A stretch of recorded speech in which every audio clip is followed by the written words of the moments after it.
Puis donc que le Christ a souffert dans la chair, vous aussi armez-vous de cette pensée que celui qui a souffert dans la chair a rompu avec le péché. 1 Pierre 4, 1. Ayant fait la paix par le sang de sa croix, il vous a maintenant réconcilié par la mort que son Fils a souffert en son corps, dans sa chair. Colossiens 1, 20, 22. Le prophète Ésaïe nous déclare expressément que ce ne fut pas pour lui-même que souffrit l'homme de douleur, mais pour ceux qui s'étaient égarés.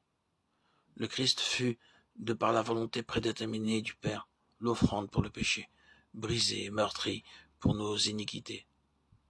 Reprenant le même thème, l'apôtre Paul écrit aux Romains que Dieu prédestina le Christ à être la propitiation de ceux qui auraient foi en son sacrifice. Romains 3, 25.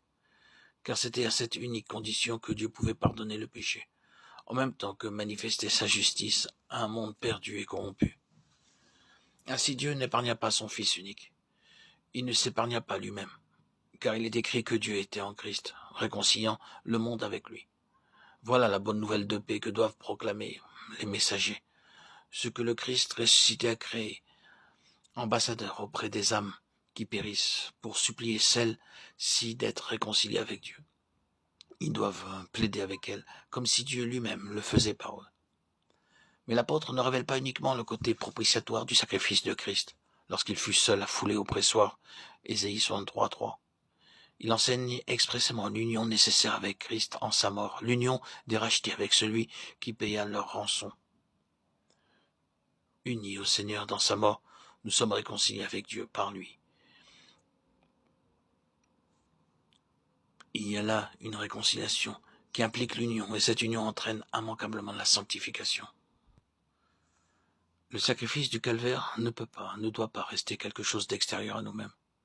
Nous aussi, en Christ, nous devons mourir à ce qui, en nous, constitue le vieil homme, mourir au péché. Car ce n'est pas uniquement pour porter le châtiment de nos péchés que le Seigneur s'est offert en sacrifice. C'est aussi pour nous délivrer de la puissance du péché. L'apôtre l'enseigne d'ailleurs de façon très claire.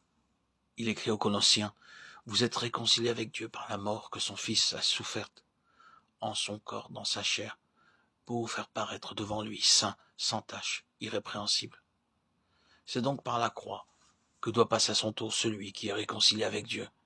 C'est par la croix qu'il peut entrer dans ce royaume, où Christ le présentera au Père, saint, sans tache, irrépréhensible. Ceux qui ont été réconciliés par la mort de Christ sont morts avec lui au péché. Il crucifie ses pensées, ses œuvres, ses désirs mauvais qui, autrefois, les séparaient de Dieu. Puisqu'ils sont maintenant réconciliés, comment pourrait-il encore vivre dans le péché ?